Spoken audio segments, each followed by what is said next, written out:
All right, good morning. I will call our June meeting of Central Oklahoma Transportation and Parking Authority to order.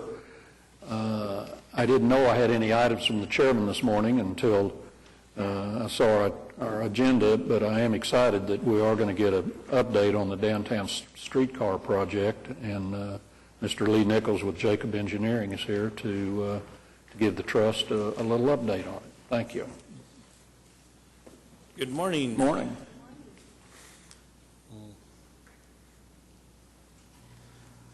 There it goes.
Great. Well, good morning, everyone. There we go. This morning, I'm going to real quickly just kind of go over our preliminary route determination and touch on the briefly on the vehicle RFP and the status of that. The last time, well, get the right button. There we go.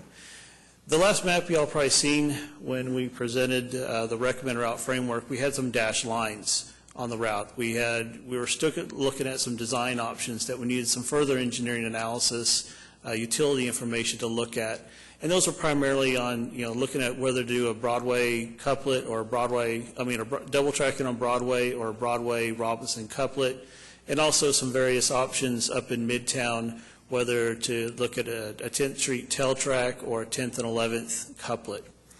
Well, we've done the engineering,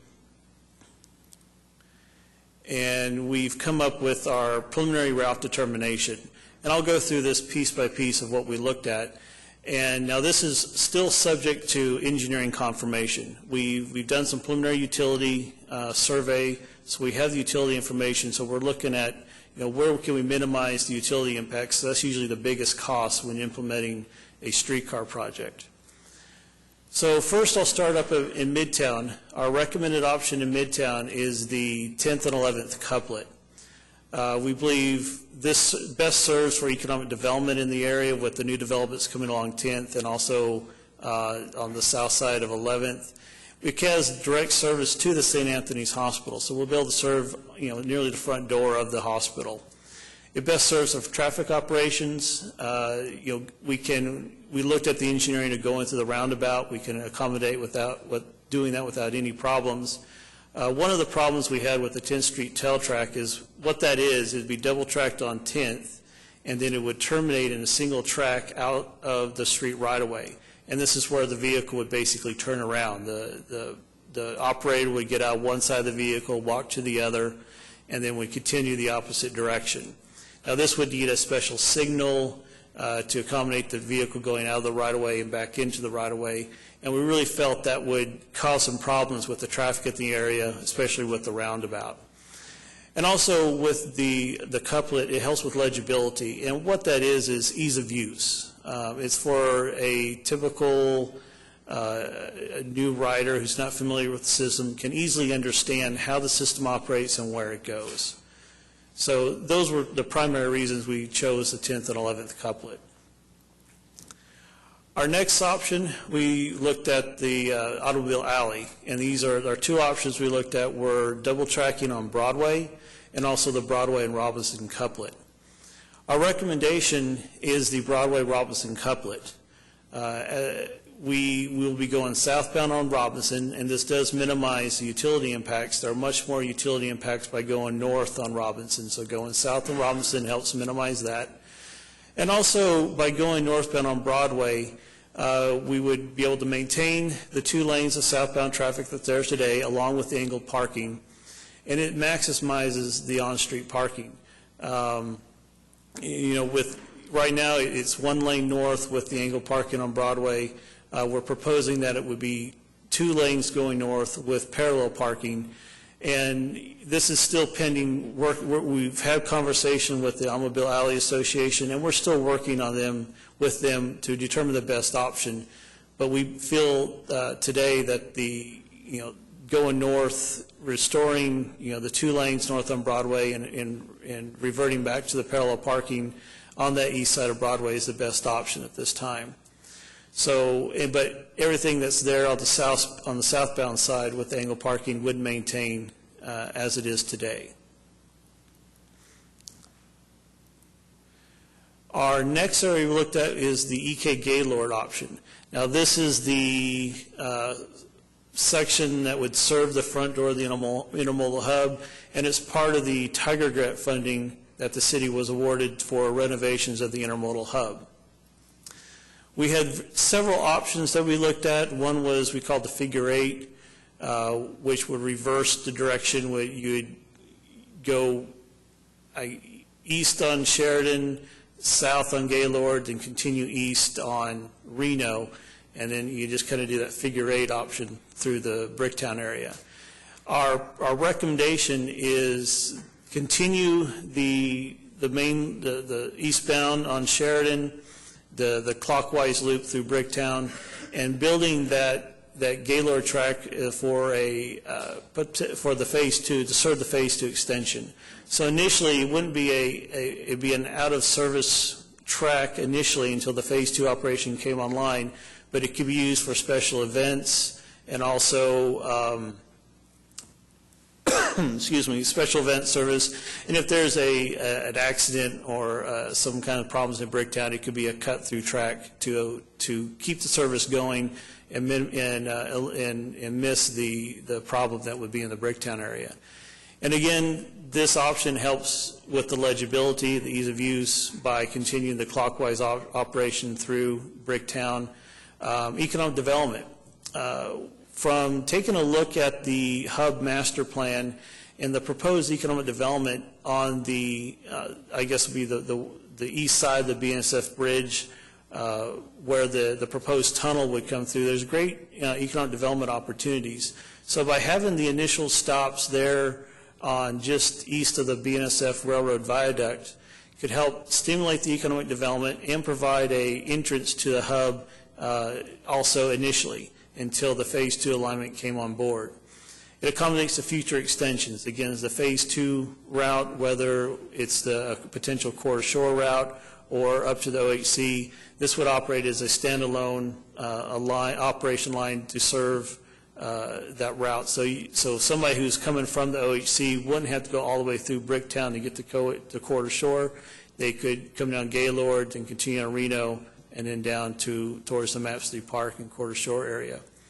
It preserves the access to the Cox Center garage. There's the entrance is there on to Gaylord, so we maintain that entrance. And again, it activates the intermodal hub. It's not serving the front door on day one, but by having the stops there and having the pedestrian access through the tunnel into the hub, it will activate the hub by this route. Yes. From the line to the station. Yes. Yes, ma'am. And our final recommendation is the connection down to the storage and maintenance facility. If you remember, during the preliminary route recommendation, we identified as the location for the maintenance facility being just west of Union Station at the parcel property at 7th and Walker, 7th and Hudson. Sorry. So we looked at and we worked with the park, Hargraves, who's doing the park master plan and starting to design the park, worked with them to find the best layout for that track to get to the maintenance facility. So initially, the track would be a bidirectional track. It would be a non-revenue track. So trains would be using that track in the morning to go out to service, and then the evening to come back to the maintenance facility. And occasionally, if there's a maintenance problem where a vehicle would come in, that track would be utilized.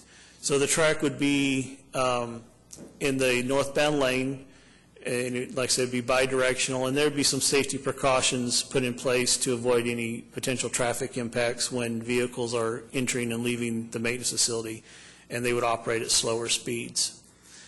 And then the ultimate build-out, we realized that the park is wanting to maximize the parking and tailgate parking on the west side of the park to, because they use that as a revenue source for their operation and maintenance. So we're working with them to find the best option to protect their tailgate parking and provide the streetcar access. And we believe with having the streetcar tracks in the northbound lane, it would be a median stop. So it would be, if you have two lanes, it would be in the left lane going north, and then you'd have the right lane preserved for vehicles continuing straight and also accessing egress and access to the parking. And this also accommodates the complete quarter shore loop of potential phase 2 by going southbound on Hudson and southbound on Walker and north on Hudson, and future extensions potentially across the river to the Capitol Hill neighborhood. Now briefly, I will touch on the vehicle RFP. We're still working on, we have some preliminary drafts. We're working with the city and their procurement and legal to make sure everything is up to speed on the RFP. Our goals for the vehicle RFP is to engage as many suppliers as possible. We received about 13 responses from various manufacturers from a letter of interest that was sent out. So we want to maintain the potential of all of them to bid. We don't want to eliminate any bidders from the RFP. And we also want to emphasize the off-wire capability. We realize the need, in Oklahoma City, that there's a strong need to have as much off-wire as possible for the route. So we really want to emphasize the off-wire capability to the proposers, and also achieve a fair and competitive process. So the biggest issue that has occurred with other streetcar procurements has been every streetcar procurement has been protested. So we're trying to do a fairly open and by engaging the many suppliers to help potentially eliminate any protests down the road. So some of our minimum vehicle requirements that we're including in the RFP is, again, the capability to operate off-wire. Is to also to have a low-floor modern streetcar, no vintage cars. And a vintage car would be what you see in like Little Rock or San Francisco. It's either a historic or replica historic vehicle. So our requirement is a modern streetcar like you see in Portland and Seattle, and in low floor. And by this, we are requesting at least one level boarding access area on the streetcar to allow wheelchairs on and off. So that would be a 14-inch high platform where wheelchairs or disabled would be able to easily access the vehicle. And that's where we have level boarding required at least one door. Now, also by doing this would be able to accommodate buses to use the same stops as the streetcar. The streetcar platform would be kind of sloped, so the buses could pull a little further above at a normal curb height so people could access buses. A minimum length of 65 feet to 85 feet, that's kind of standard lengths for modern streetcar vehicles. A width of 8 feet or 8.8 feet. And basically what that is an 8-foot or 2.45 meter width vehicle has 3 seats across, where your 8.8 feet vehicle will have 4 seats. So what that does is we need to know the width of the vehicle to accommodate our design and how that would fit with the vehicle coming up to the station platform. And then height of 3.9 meters or 13.75 feet, and that's really to accommodate, to make sure we can clear the BNSF bridges, and the vehicle can go under those bridges. Lee, I'm interested, if you could go back to that slide, I'm interested in knowing that when we procure the vehicles, that we won't be locked in permanently on one vendor and only one vendor, so that in the event that that vendor fails, we can never repair or replace our cars. Are we watching the industry standards for this? Yes, we are. A lot of the minimums are based on industry standards that are in place today, and we understand the need to not be locked in one vehicle and that really goes to the technology of operation. There are some off-wire vehicles that operate, say, a third rail system or induction, and that would limit it to that vehicle and that supplier only. Oh. So if that supplier goes out of business, you're kind of stuck, and you have to go back and change all your infrastructure to the new vehicle. So we're very conscious of that, and we'll be careful not to put us in a corner on one vehicle, one technology, due really to infrastructure. And that's with the off-wire capability and charging and how that works. So we're very conscious of that. And I know that was very quick. I'd be happy to answer any questions you may have. How many vendors or how many manufacturers are there really out there? We had, the MAPS office just put out a letter of interest to streetcar suppliers, and we got 13 responses. 12 of those were vehicle manufacturers. One was from Wave Technology, which does induction charging for buses, and they believe that technology could be used for streetcars. So 12 manufacturers responded, ranging from the suppliers here in the U.S. to European suppliers who want to get into the U.S. market.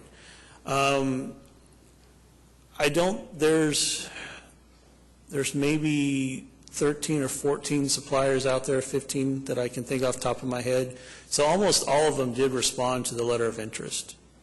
There were a couple that did not, but all the U.S. suppliers did, and several European suppliers, one from France and Spain, responded to the letter of interest. I believe the Czech Republic also. With respect to the minimum requirements on the vehicles, would that also include the depth necessary as far as the rails in the streets? That's pretty standard across the vehicles. The rail depth is really based on the type of rail you use. And I'm going to channel my inner engineer because I'm not an engineer. Usually a rail bed for modern streetcars is about anywhere from 10 to 16 inches. And it just depends on subgrade and the conditions in the area. So it doesn't really factor into the vehicle type. The vehicles are all would accommodate either vehicle selected would accommodate the type of the rail bed and the depth of that rail bed. The main issue is the width and where that track would need placed so you could access the stop. So regardless of what type of vehicle, we would still be required to dig in the concrete a certain depth. There's no... Yes, because you have to put the actual rails into the ground. So, the rail type that we're proposing at this time is called girdered rail. It's the preferred rail for streetcar. And the minimum track bed that URS has designed for other systems has been about 10 inches. But usually I think they want to try to go 12 to 14 inches if possible. That usually depends on your utilities, what's there underground, and what you need to try to avoid. So there's some engineering practices that can be used to help avoid any major utility conflicts. So that's the primary concern when you're installing the tracks into the street. Thank you. So what you're saying, it's a pretty standard rail that most vendors' equipment can accommodate. Yes, the girdered rail does not meet the Buy America standards. It's only produced in Europe. But with the streetcar, the main route of the streetcar, the Map Street streetcar, we don't have to meet the Buy America standards because we're not using federal funding. However, with the Tiger Grant and the section of track that would go in front of the hub, that would need to meet Buy America. So there's two rail types that could be used. It's a standard T-rail that you see on any freight rail, and also I'm drawing a blank. It's girded rail, block rail. It's block rails manufactured here in the U.S. That could be used to accommodate streetcar also. So those are the two options that meet the Buy America that we need to look at for the section on E.K. Gaylord. I know at some point there was a discussion about the route and how the cars would actually make the turn and whether we needed to acquire some right-of-way that wasn't necessarily street right-of-way right now. Will the 8-foot or 8.8-foot width of the cars make a difference in how much right-of-way we require in some of those intersections? It does affect a little bit on the turning radius. So once we get into more detailed engineering on the various turns that are necessary, we would need to know the width of that vehicle to see how those turns would need to be accomplished. Right now, we can't really say if we would need to take right-of-way or we could avoid it, with some, how the track would be laid out to avoid any right-of-way takes. Ultimately, our goal is to avoid any right-of-way takes because that's additional money that may not necessarily need to be spent. In some cases, if there is a right-of-way, it could be a small sliver that needs to be taken. But it's going to take much more detailed engineering to really look at each curve, and once we have an idea of what the vehicle is and the width, those turning radiuses will be looked at and see how those can be accommodated. But our goal ultimately is to avoid any unnecessary takes of right-of-way. What timetable are you working under? Right now, we're doing some conceptual engineering of the final route, kind of laying the track in the street conceptually. We're still working with the city to finalize the vehicle RFP, so we're hoping to have that ready to go this summer. Our goal is to later this summer get into actually the detailed engineering, and that'd be about a 15-month process once we get started. So you could look at late next year, early 2016 for construction to potentially start. And Lee, I heard you say that you're trying to avoid a vendor protest on the cars. I think you're probably working the procurement process through the normal capital acquisition process rather than our procurement division, which buys commodities more than any capital project. But my hope is that you've built the time for the vendor protest into the timetable because I think it's likely. Just given the history Yes. of this kind of acquisition, major purchase, and just get all your ducks in a row so that it goes faster. Yes. Yeah, we have some of that built into our timetable, and again, we're trying to minimize that opportunity by, a lot of RFPs are very specific. They'll say we want the 8-foot vehicle, so that eliminates several manufacturers right there. So by being a little more flexible and being open to look, we can take this width or this width, we'll take this length. This will increase the bids and selections. So we're hoping to avoid that, but again, in the end, you never know what can happen. But we're doing our best to encourage as many vendors to submit as possible. And how long after you approve thank you. How long after you approve a bid does it take to build a streetcar? It could take, to get delivery of your first vehicle, could take anywhere from 24 to 30 months to get the first vehicle. So we're really looking at 3.5 to 4 years before we have delivery on a vehicle? I mean, yeah, you could look a couple of years. 2 years would be optimistic. It could be 2.5 years for the first delivery of the vehicle. And it all varies on the manufacturers and their capabilities, the size of the order, and so forth. At what point will you feel comfortable as far as the total cost of the project? What I mean by that is not only the responses on the RFP for the vehicles, but the cost to construct the route itself. We're constantly doing cost estimates, and we had a cost estimate during planning that had a high level of contingency. We are developing a cost estimate now in the kind of conceptual engineering that will reduce that contingency. So the more detail that we get in the engineering and know what we're running into, the more specific the cost estimate will be. So once we get into the actual engineering phase of the project, at each design submittal, we'll refine our cost estimate as it moves along. Well, as far as a time frame, would that be perhaps later this fall of this year?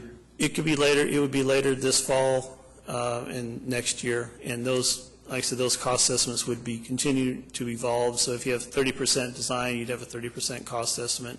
60% designed, and you have another refined cost estimate, and so forth. But right at this stage, there's still a lot of unknowns that we're still looking at, so we have a lot of contingency built into our cost estimate. But we do realize what our budget is of the $94.7 million, and we're very conscious of that, and our goal is to stay at or below that budget. One more question, Lee. I've asked several people within the city, and that when Project 180 was done and is being completed now, that consideration was given in that design of Project 180 to accommodate the streetcar without just a mass tearing up of what we've already accomplished. And I've never really got to my satisfaction, a real positive answer to that. We have worked with a couple of the Project 180 engineers, especially Tetra Tech is doing the E.K. Gaylord improvements, working with their designs and how they accommodate the streetcar. The section on Robinson that's under construction now, when they were getting their final design, we worked with them, especially to determine cross slopes on how the streetcar requires a specific cross slope, so if they could build the street to accommodate that cross slope, that would help us. So we worked with the sections that were under design. Once we began, we worked with those companies to try to include as much as we can to accommodate the streetcar in their designs.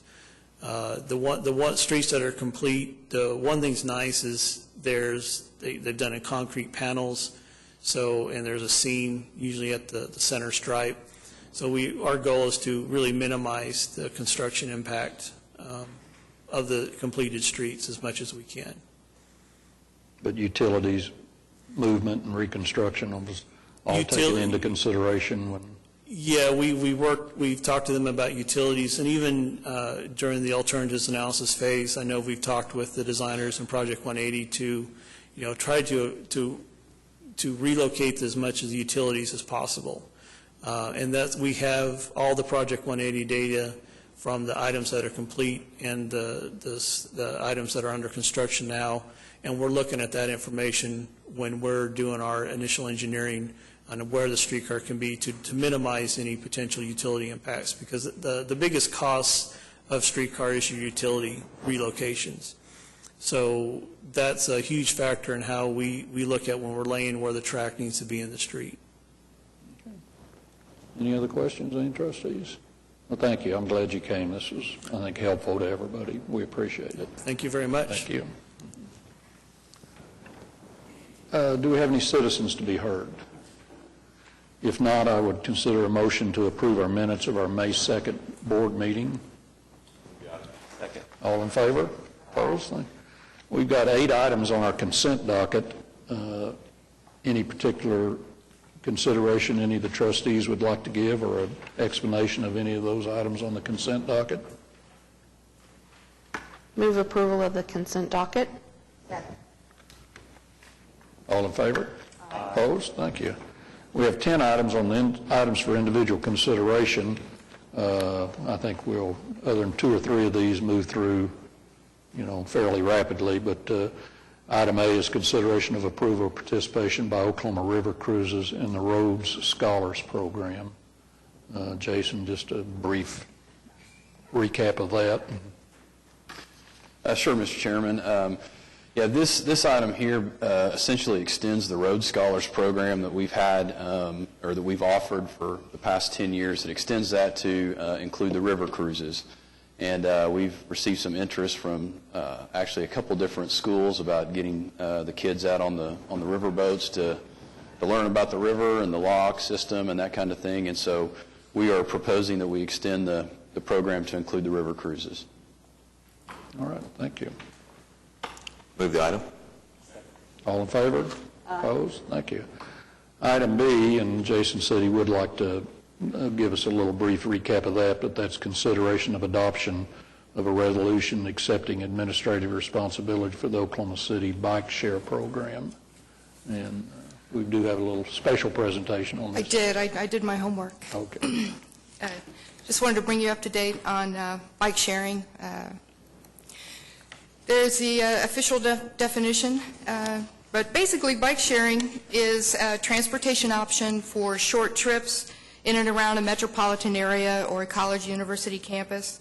The user borrows a bike for the trip at a minimal cost. The goal of the program is to reduce automobile use in these areas for short trips by providing an alternate means of travel. Bike sharing began as early as 1965 in Amsterdam. Unfortunately, that system collapsed after a few short weeks. There's been major improvements to the system since then. The first program in the United States started in 1994 in Portland, Oregon. By the end of 2009, there were approximately 120 bike share programs worldwide. Currently, there are over 500 bike share programs, with 78 in the United States. Oklahoma City started a bike share program in 2012 using an energy efficiency conservation block grant, and they contracted with downtown OKC to manage the program.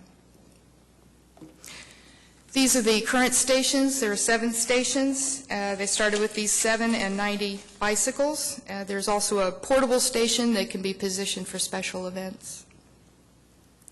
This is a map of the downtown area showing the location of those stations, and you can see where someone could pick up a bike at the Bricktown area and get all the way out to the National Memorial, or perhaps lunch in the Midtown area.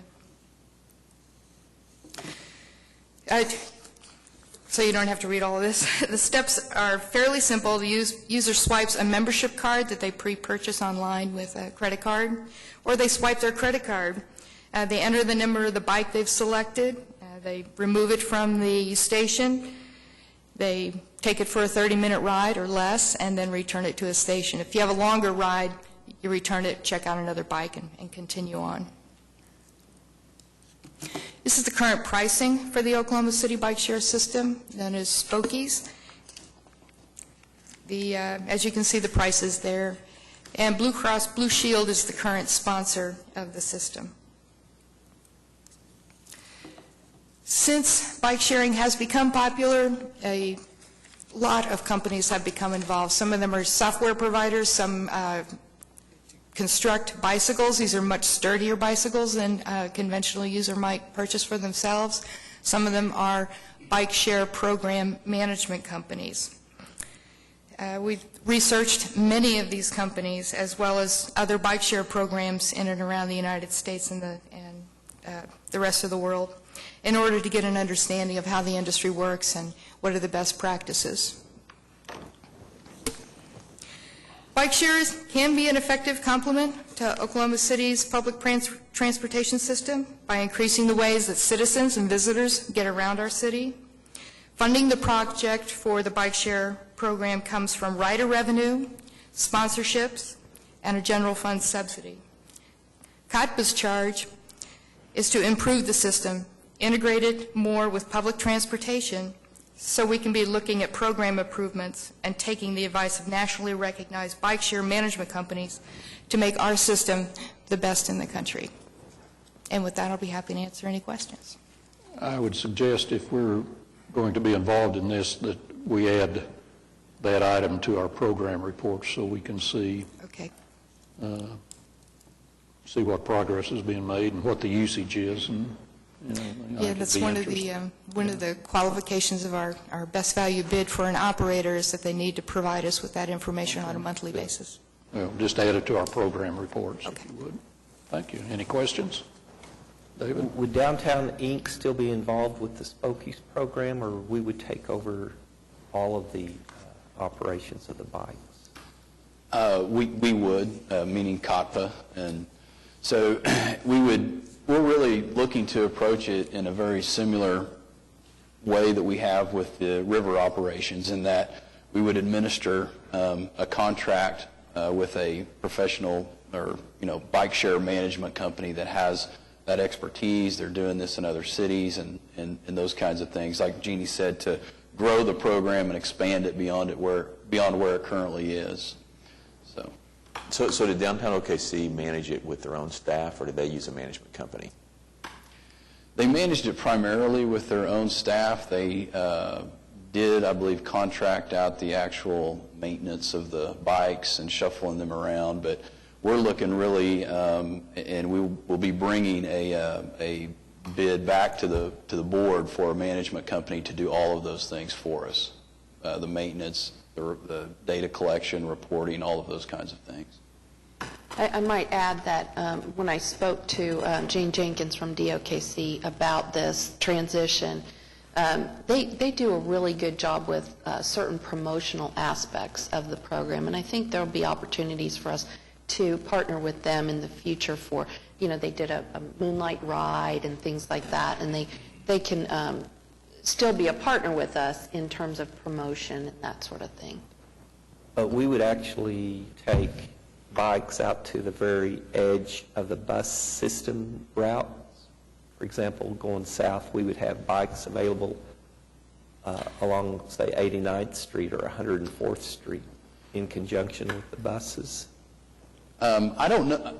I think that's yet to be determined. We do want to grow and expand the system, and we do see it, as Jeannie had mentioned, as a complement to public transportation. Just depending on ridership revenues, sponsorships, those kinds of things, including potential grant funding, that's really going to determine, I think, how far and how quickly we can expand the system. But it certainly is our goal to take what we have now and grow it. And again, excited about the opportunity to integrate it more with public transportation. I might add that because of the nature of the system, because it works on the concept of short trips, you get the use of the bike for 30 minutes. So you have to be traveling from one station to another station. So we really need to make sure as we expand the program that we're not getting out of reach of that 30-minute trip or change the philosophy of the program. So right now, you would contemplate any expansion being incremental and relatively close to the existing stations. I can give an example of that. I was on the boat about 3-4 weeks ago, and we had a couple on there from London, and they drive into London Park, pick up a Spokies bike, and ride to work. And it's a normal daily thing for them, that they use Spokies to get around the downtown area. One of the gentlemen there was an attorney, and if he had a meeting downtown, he didn't go get his car out of the garage. He got a Spokies bike and went to his meeting. So it reduces the amount of traffic, automobile traffic you have in a metropolitan area by having this alternate transportation. So when we're talking about expansion, it would still be in the core or central part of Oklahoma City that we would see new stations being added. I would say yes for the foreseeable future. Okay. That would be a major expansion for us to get as far out as you were saying. Unless the mayor's health initiative, he can convince somebody to ride the bike from downtown out to 89. There you go. No, but, There you go. Is the intent that we would have the operator help to develop the sponsorships, or would our staff manage that? Yeah, I think we'd probably just look at our staff taking the lion's share of that, yeah. But I think, too, relying on a firm that's doing this in other cities and seeing what works, not only on promotions, but also different ways to expand the system, I think we'll be gleaning a lot from whoever we bring in to help us manage the program to make some of those decisions. I'm not opposed to this. I just have, I guess, more questions. And here's a kind of a fundamental question. Our bus system is designed to provide fairly low-cost transportation. I don't know the details on renting a Spokie's bike, but I don't think it's designed to provide low-cost transportation. In fact, if you compare the cost of renting a bike to riding the bus, I think it's quite a bit less expensive to ride the bus. So will you... It depends. You can ride the Spokies, you can use Spokies for $75 a year. So if you decide that you want to have an annual membership, you can use that membership for unlimited rides, unlimited 30-minute rides for $75 a year. Well, now, see, that's the important aspect of it. You're only allowed to utilize that bike for 30 minutes with your $75 annual fee. You can turn the bike in and get another one, and then you have another. Check And it if you're out. on an annual, I'm just raising some questions. but if you're on an annual membership, the $75 is fixed. So theoretically, I could pick up a bike, ride it for 30 minutes, check it in, pick up another bike, ride it, and do that all day and never exceed my $75 a year membership. Okay. And the same for the $20 monthly membership. Correct. So in the event, for example, that you picked up a bike at the library, rode it to the Cox Center, you check the bike in, go do your business at the Cox Center, come back out, check the bike out, ride it back to the library or parking garage area, and you could do that an unlimited number of times every day or every week or month. One final question.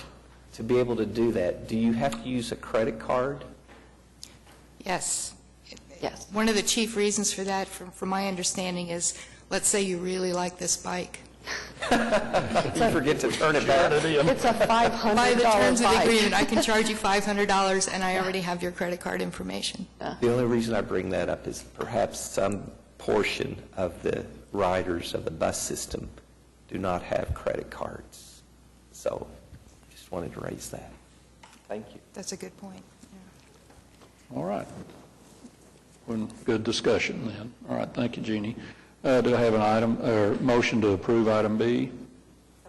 Second. All in favor? Opposed? Item C is consideration of approval to increase the Cotpa fiscal year operating budget for the river cruises. You want just a brief explanation of that, Jason? If you would. Sure. Thank you, Mr. Chairman. Yes, this item that you have before you is an amendment to the river operating budget for $60,000. As we've been looking at the financial reports over the last couple of months, we've made indications that we felt like we were going to be pretty close on budget, perhaps exceed the budget. Primarily, there's a couple of things driving the need for this amendment. One is we did exceed our expenditures in the first half of the year. Part of that excess over budget was from expenses that we incurred in purchasing equipment and tools for the maintenance facility.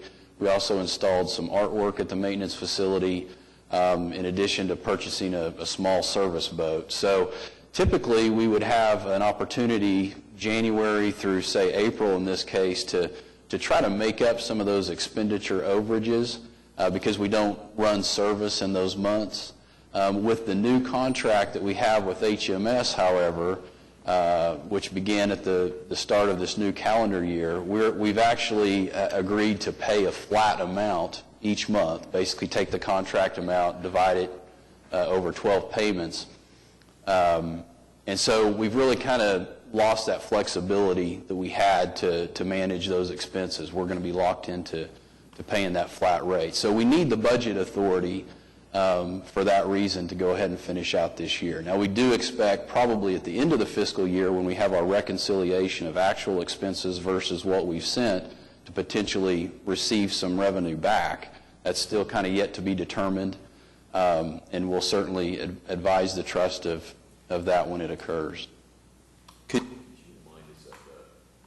you remind us of the contract with HMS and just how that works? You're saying that you're paying out an equal amount on a flat rate, but then it's at the end of the fiscal year that you do a reconciliation based on the usage? Or It's actually either quarterly or every 6 months. Is that right?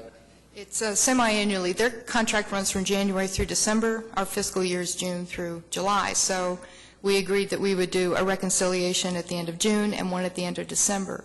And the key change in the contract was revenue or income for HMS in the previous contract was the monthly management fee plus 2% of everything they spend.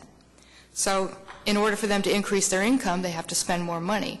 Well, we've removed that entirely. We've given them a fixed budget not to exceed without authorization, and we've removed that 2% of everything you spend. Now they get a commission on charters, which is our highest revenue, our highest income. So my goal was take away the incentive to spend more money and place an incentive on earning more revenue.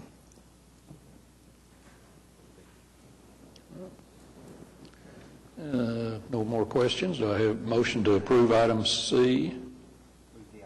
second? All in favor? Opposed? Thank you. Item D and E kind of go hand in hand. Item D is ratification of the administrator's action, I guess, for kind of a temporary agreement with Union Pacific Railroad for us to go under their tracks. And then item E is giving the chairman the authority to sign a permanent agreement once that's obtained. And is that pretty much it, Jason?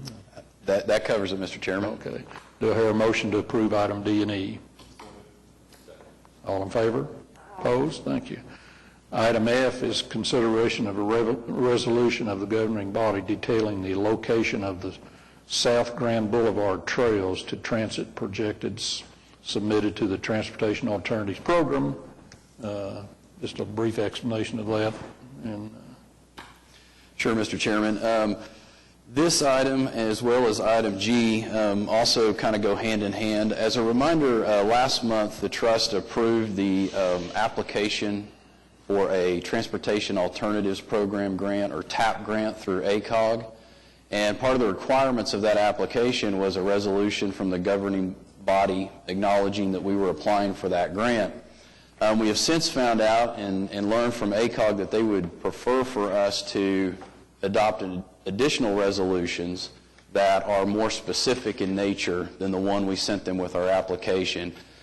These resolutions fit a format that is, I believe, preferred by ODOT, where we're actually providing more detail of the location of the project. We're acknowledging our local match commitment, in fact, naming the dollar amount in the resolution, and then also agreeing to put our local match, basically deposit it with ODOT if we're approved for the grant. So these two resolutions really are just an extension of the grant application that was approved last month. I will say we received a phone call from ODOT, I believe it was yesterday. They're already out looking at our projects that we submitted for application. And they had a few more questions for us, so we may end up bringing back even another resolution if they want us to break the projects out a little bit more. So we will certainly keep you informed as that project progresses. if there's no questions, then I would have a motion to approve items F and G. All in favor? Opposed? Thank you. Item H is a lease agreement with Urban Renewal to operate two surface lots at 620 and 712 Robert S. Kerr Avenue. I think that's pretty self-explanatory. Unless there's any questions, I would hear a motion to approve item H. Second. All in favor? Opposed? Thank you. And two more items, consideration of approval of a contract for the structural repairs to the Sheridan Walker Garage. And maybe just a brief update on that, if you would, Jason. Yes, Mr. Chairman. This is, as the item states, it's approving a contract with Restec for structural repairs The repairs that we're looking at making is essentially rehabilitating some concrete, doing some waterproofing, doing some work on the stairwells. The total estimated cost is just under $159,000. That actually came in a little bit less than the engineer's estimate. And we would anticipate the work on this project beginning sometime probably towards the middle, even latter part of July. We've got a lot of activities scheduled in the downtown area, including the OKC Fest at the end of June. So we're going to hold off on starting any of the work until some of those activities have concluded and we've got a little bit less pressure on our parking system. All right. All in favor? Opposed? Motion passes.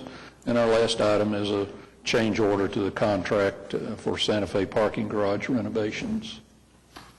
Yes, Mr. Chairman, this item that you have before you is change order number 6 for Santa Fe parking garage renovations. The total amount of the change order, $28,346. It adds 158 additional days to the project.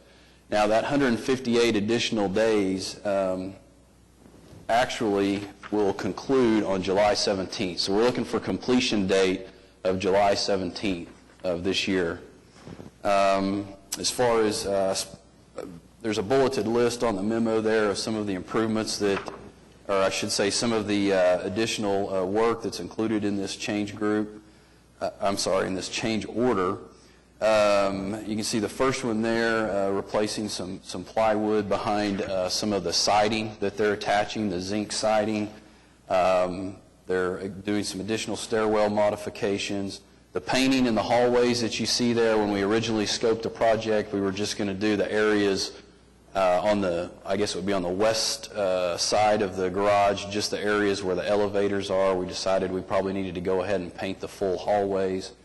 And then we're doing some waterproofing, where you see that additional portal entry panels. That's actually some waterproofing and material that we're putting behind the entries that have been redone on the garage, where we'll have the LED lighting and the zinc paneling. So with that, if there's any other questions on the change order, I'll be glad to. So the completion date is anticipated to be July for all the outside works being done, the retail area down below and all of that. That's exactly right. That'd be good. All right. Do I have a motion to approve item J? Second. All in favor? Thank you. Ratification of claims and payroll for May 1st to May 31st. Unless there's any questions by any of the trustees, I would have a motion to ratify. Second. All in favor? Opposed? Thank you. Our program reports, scheduling of revenue and expenditures. Anything particular there, Jason, that you'd like to make the trustees aware of? We talked about most of it with regards to the budget amendment for the river. I will just point out that our personnel costs on the transit side of our operations continue to be right at what we budgeted. We're actually at about 101% of the budget currently, and that's pretty much the same place we were last month. So we're still trying to maintain that personnel cost expenditure budget. All right. Anything on the interim financial statement for the 9 months? Anything on the pension financial statements for the 9 months? All right. Then, all in favor? Opposed? Thank you. Our program reports, our transit system report. Yes, Mr. Chairman, I can take a few minutes to hit a few of the highlights from the transit system report. Really, the main thing to talk about, I think, this month is fixed route ridership. For April of 2014, we averaged over 10,500 passenger trips, which represents about a 9% increase from a year ago in April. And then just as a reminder, when we spoke last month about our first week of ridership when we switched over to the new route alignment, I mentioned we had strong ridership. That week began April 28th. So the numbers that we see in this report reflect a very strong finish to the end of April, where we had anywhere from 11,000 to 13,000 passenger trips looking at the 28th through the 30th. So I thought that was very good news for our system. The other thing is Saturday service also is higher this April than it was a year ago. We provided 4,756 trips on average, and that's about a 6% increase on our Saturday ridership, which I think goes to show that we certainly have folks that are utilizing the service beyond just our Monday through Friday daytime service. Cumulative ridership at about 2.35 million trips through 10 months of the fiscal year. That's essentially flat with where we were last year, but I think that's a good thing for us because if you'll recall, in January and February in particular, our ridership was down pretty substantially. We had some days in January due to weather where we averaged less than 7,000 trips, less than 6,000 trips. So I think it's just a good indicator of a rebound in ridership now that we're kind of back into the nicer weather months. And that's really about all I have with the transit system report. I'll be glad to answer any questions. Just a quick informal comment, Jason. I rode the bus home this week, bus number 16, and it was really an enjoyable experience. You don't have to worry about traffic and all that. You just let somebody else do that. And just speaking with the other riders on the bus, I think they were all pretty positive and favorable of the changes, and so it was a very good experience. The only complaint they have in general is when a bus is running late, and more so in the mornings when they're trying to get to work. If it's running a little bit late when they're going back home, it's not that big of a deal. But anyway, good experience. Well, thank you, Councilman, for riding the bus. I rode it one time, and I had several people ask me, "What are you doing here?" So This, during the transit system report, might be a good time to talk a little bit about the developments with the City Council and their budget proposal from the City Manager. In the last few weeks, the City Manager's budget's been presented to the Council, and during that time, we've had a couple of very good sales tax checks, and so we were able to talk about, or have the Council talk about what changes might be made to the budget. So they specifically requested additional police officers, and then also agreed that enhancements to the transit system would be the next priority for them. So through that process, about $1,300,000 has been identified for transit system enhancements. Those remain to be specifically identified, although a city manager's report was prepared with Jason's input to make some recommendations about those enhancements. I understand that a transportation committee meeting will be scheduled in the next month or so to talk more specifically about recommendations. But those enhancements include meeting the priorities that were established in the Nelson-Nygaard study, which of course we commissioned and approved here as the trust. And that would be improved frequency on at least 2 of the 3 routes that still remain below 30 minutes on their frequency, and then enhancements to the hours of service for at least a pilot project on routes 11 and 23. And so those are in general what's being discussed right now. We'll have an opportunity, I'm sure, to talk more about that at the Transportation Committee meeting, but I just wanted to first of all say, this is a general idea, but secondly, express my excitement about the focus on transit by the City Council, and how remarkable it is that in a year that we just had $1 million added for service enhancements, we're now looking at another $1.3 million to provide more enhancements to our transit system. thank you, Laura, for those comments.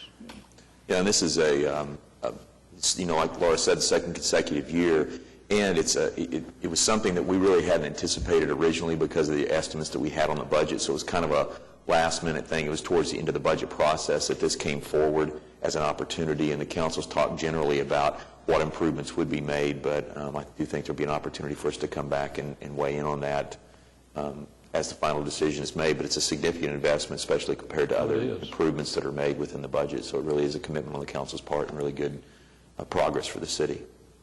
And for the council to say, here's this money, now let's figure out, here's some recommendations, but let's figure out specifically how we're going to use that to the best benefit of transit, which is good. I, for one, am extremely happy to see it because I guess if it happens once, it's anomalous. If it happens twice, it's a trend, right? And so since it has happened twice, that means that the third time is the charm for this entity, that we can provide all those services that those citizens out there are looking forward to have happen for them.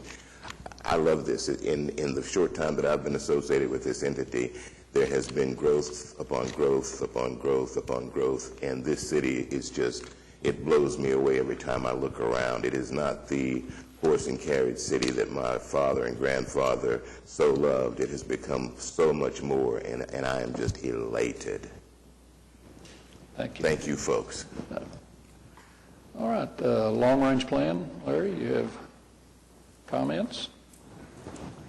Well, I'll be brief. Really, so many of the things that you all have talked about today really are a lot of that planning you all did years ago coming closer and closer to fruition. When you talk about the enhanced bus and this type of funding, the presentation by Lee Nichols about streetcar, and even that transportation allocation grant, all these kind of get to a lot of issues. But, and then obviously all the changes made with the Embark route changes just a month ago. But, in terms of just some of the other items that are still out there, that are things like how ACOG, went from that fixed guideway planning effort that we were doing here, and they started the regional transit dialogue process, and where they've convened a lot of elected leaders and some business leaders around the region. Well, they've, just this past month, last week, that group, and it's chaired by Mayor Cornett, they had their steering committee meeting, and they recommended what they thought was the good routes for the commuter corridors to Edmond, to Norman, and to Midwest City, all of which would converge in downtown Oklahoma City. And they really hope in late June, late this month, to select the locally preferred alternatives, kind of like this body did with streetcar. They want to select kind of the preferred route and the preferred mode. And what it appears is they really are recommending commuter rail in that corridor to Edmond and to Norman. In Midwest City, that's a little bit up in the air, but they'll figure that out this month. It could be rail, it could be some type of bus rapid transit application, but you'll hear more about that. But the other thing is that ACOG especially and others had been at the state legislature this year, and were able to get a bill adopted called House Bill 2480, and it's the one that makes it much more possible to establish a regional, a kind of truly regional transit authority that could operate with some taxing powers and through sort of an MOU with different communities. And I think later this summer, ACOG will take some steps to try to figure out the next steps of how to maybe move on with that. I think they'll do that with other partners. But an interesting thing about their regional transit dialogue commuter corridor studies was the ridership. Another thing that came out of the Cotpa fixed guideway study was that it sounds technical, the regional travel model wasn't really very well suited to try to project ridership for things like commuter rail. And, with Cotpa's urging, that model was upgraded at pretty considerable expense, and the types of ridership projections they have are not double, they're basically triple what was projected back in 2005. Not a big surprise, but one of those things that's kind of a helpful aspect of long-range planning. Just another couple of things is on that Northwest Rapid Transit Corridor grant application from last month, that also, we were able to kind of make sure that was weaved into the discussions about the commuter type of corridor out towards Edmond. And that committee especially would like to see not just something going to Edmond, but some type of improvement with Classen Boulevard, perhaps Classen over to about 63rd and I-235. But just kind of shift gears for just a moment. Today you talked about that Transportation Alternatives Program grant. This is actually a new kind of a small-scale opportunity to do some capital funding, and ACOG's trying to move on a pretty quick time frame. And so even though we submitted kind of a very, very many different mini projects for this kind of a multimodal proposal, we should actually know something by the end of the month about what they're recommending, if anything, for approval, and a lot of it will be there's just a lot of interesting little projects, and don't want to go into the details. And then May was also a month where we met with a lot of partners. A lot of it is about relationships with, whether it's the job development group called Let's Talk, or with Integris that's doing some type of on the south side of Oklahoma City, sort of a community care deal, or with the Oklahoma City Planning Department, trying to stay in touch with a lot of those folks who really have a stake in future planning. So that's probably a longer report than usual, but hopefully that's helpful. Well, no, I don't know where to bring this up, whether it's in marketing or your relationships, but I've been giving some thought, and I don't know what authority this trust has, and I don't know what it costs to wrap a bus, but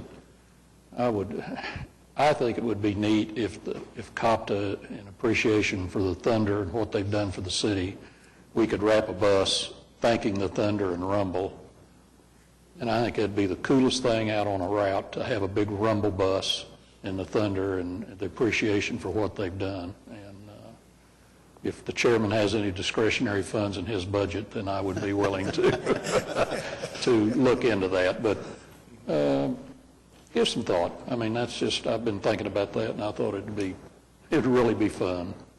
So, and that could go into marketing, our next report. Thank you. Okay. Can we formalize that in some sort of way here? Because well, that's just an item from the trustee right now. I like that idea too, because they've done a great deal for this. We'll look into our options Okay. of pursuing that, what they are. And just give me the authority to, like under the railroad, give the trustee an authority to sign that. And all right, parking report, I guess. Jason, you said you were going to give that brief. Yes, Mr. Chairman, I'm filling in for Debbie today. I think the one thing really just to point out on the parking report, it's actually going to be on the graph, or the table right above the graph. You'll notice that our occupancy dipped from 121% now to 114%. So the change there really is just that we did not have as many people from the Century Center garage come over and park on our surface lots. So we have recorded that as a net decline in monthly parkers. That's the only reason for the change. We certainly are not turned the corner and seen a decline in parking demand. It's just a temporary thing due to the surface parking and the Century Center being under construction. And the completion date, again, remind me, for our new garage is? We're looking at probably around the second week of August. August. Cool. Good. And what's the completion on, the scheduled completion on Century Center? I believe it is December. I can double check that. No question. All right, marketing, customer relations and technology, and a Thunder bus. Well, good morning. Michael, maybe you could get one of our partners to buy that wrap. So just a thought. Absolutely. We So can the chairman's budget doesn't have to get hit up. We'll definitely explore that for sure. And that's something that we have talked to them about in the past. As evident by previous discussion, it's a very exciting time for transit, and I think it's something that is constantly keeping us as staff on our toes and helping us to maintain that momentum. And in a large part, you're to be commended for that with the foresight of the long-range plan and the fixed guideway study. Just this week, we were able to host the Emerson High School faculty and teachers. We basically used them as an opportunity to, one, thank them for allowing us to be part of, to run the pilot program for the Hall Pass, where we're working with the school and the city councils. But also, we wanted to use it as an opportunity to educate them about the system, on how to use it, and then also about our other family of services, which includes the riverboats. So this week we took about 30 high school teachers and their faculty from Emerson High School. We took Route 16 from the Transit Center down to the Exchange Landing, caught a boat at Exchange Landing, and then completed the trip with the Downtown Discovery back at the Transit Center. And the overwhelming response that I kept hearing was teachers were saying, I could do this. I could do this. And so that was really an exciting factor. Did they mean drive the bus, drive the boat? I think it was about how they could make this part of their commute. And one of the things that we were able to speak to them about was just simply if this program with the students wouldn't be successful if we didn't have advocates like yourself in the classroom helping them understand the benefits of using it. And it also is about raising up a culture of public transit riders. And so this was just a great opportunity to really showcase our system. And we have a lot to be proud of, and we really was able to shine this week just for that reason alone. So we have a pretty full report. I'd be happy to answer any other questions you might have. Michael, could you mention the career day at the school? Oh, absolutely. So we were invited to a elementary school to participate in a career day. In the past, they had a lot of, I guess, what you'd call traditional occupations represented, such as firemen, policemen, and other type of doctors in the medical field. Several of those types of jobs were always represented. But we were called, and they said that students were actually wanting to hear from a bus operator. So it was pretty a neat experience. We were able to reach out to over 250 kids, I think is about the number. And the teachers reporting back to us told us that he was by far the most popular of all of those represented there, and definitely expressed that they'd love to have him back again. And we had one of our light duty operators at the time do it, since it was a full day commitment. And he just did an outstanding job, and we'd love to possibly bring him before you at maybe another meeting and just really pat him on the back for the job he did in representing us. And also was able to kind of hand out some little goodies and some educational materials for that age group. So it was a great experience, and we continue to hear about it. We've had a few teachers send notes. The classrooms actually made thank you notes for him, sent them in to us, and we hope to be back again next year. Cool. Did you guys shoot any video of that encounter? We didn't today, this time, but we will not make that mistake again. All right. Any other questions, Michael? All right. Thank you. Thank you. Jeannie? Okay, I'll be very brief. We had our season preview event on Saturday, May 3rd. We had over 300 people come and join us for the event. That was a 20% increase over the previous year. If that continues, we'll be at capacity of the park within a couple of years. So it was very encouraging to see all those people come out and experience what we have to offer out on the river. Specialty cruises, sunset and theme cruises started this month, as well as the History Comes Alive and Saturday cartoon cruises. Those are all selling well and doing very well. We're pleased with that. And as of Memorial Day weekend, we're going into Bricktown Landing. It's a very nice spot. We've picked up people there. We've had a lot of people pre-purchase tickets to board there and ride out to Exchange. We have water taxi wristbands on board so that folks that board at either Meridian or Exchange, we can get them directly onto water taxi from our boat. And looking forward to seeing that expand. This current permit expires June 22nd. We're hopeful that we'll have a permanent permit in place before that expires. Have you ridden the zip line yet? Personally, no. Yes. I have seen a lot of It's over zip your river. You lines. better go do that so you know what's going on. Well, I've been on the boat when somebody zipped over me. Oh, so okay. I got that experience. Okay, thank you. Any questions?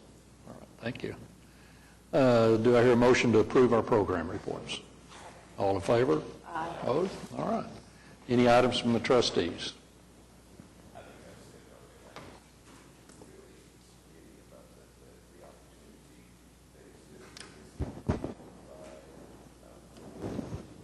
To provide more well-rounded service to those folks out there who either want to or need to use any of our transportation options or our parking options. This is a great time for this entity, just as it is a great time for the city. I love it to death. Thank you. Okay. All right, then I would say we're adjourned. Thank you for your attendance today and everybody's participation.